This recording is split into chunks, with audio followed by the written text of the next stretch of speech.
ٹیلی phone ایک چھوٹا سا آلہ ہے لیکن بہت کام کی چیز ہے۔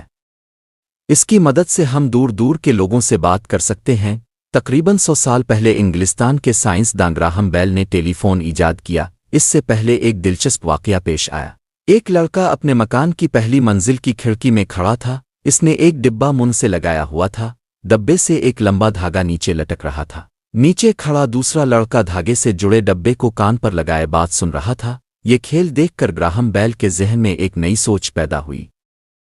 گراہم بیل نے سوچا کہ کوئی ایسا آلہ بنانا چاہیے جس کے ذریعے دور بیٹھے لوگ بھی آپس میں بات کر سکیں۔ اس نے بجلی کے تاروں اور ڈبوں کے ساتھ کئی دن محنت کی اور آخر کار ٹیلی فون ایجاد کر لیا۔ ٹیلی فون کی وجہ سے گھر بیٹھے کام ہو جاتے ہیں، وقت کی بچت ہوتی ہے۔ آگ لگنے پر فوراً فائر بریگیڈ کو فون کیا جا سکتا ہے، مریض ہونے پر ڈاکٹر کو بلا سکتے ہیں، بجلی خراب ہونے پر مرمت کرنے والا بلایا جا سکتا ہے۔ ایک شہر سے دوسرے شہر اور ایک ملک سے دوسرے ملک میں بات ہو سکتی ہے۔ پچھلے 15-20 برسوں میں ٹیلی فون نے ترقی کی اور موبائل فون وجود میں آیا۔ یہ بغیر تار کے ہوتا ہے، چھوٹا ہوتا ہے، جیب میں رکھا جا سکتا ہے، کہیں بھی لے جایا جا سکتا ہے۔ اس میں کیمرہ بھی ہوتا ہے، ہم نہ صرف آواز سنتے ہیں بلکہ چہرہ بھی دیکھ سکتے ہیں، تصویریں اور پیغامات بھیج سکتے ہیں، پیغامات ریکارڈ بھی کیے جا سکتے ہیں۔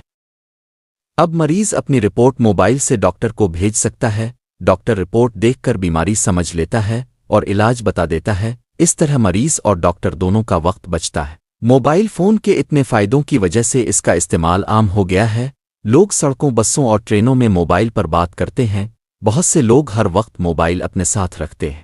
کاروباری لوگ تو کئی موبائل استعمال کرتے ہیں، لیکن یاد رکھنا چاہیے کہ موبائل فون کا استعمال صرف ضروری کاموں کے لیے کرنا چاہیے۔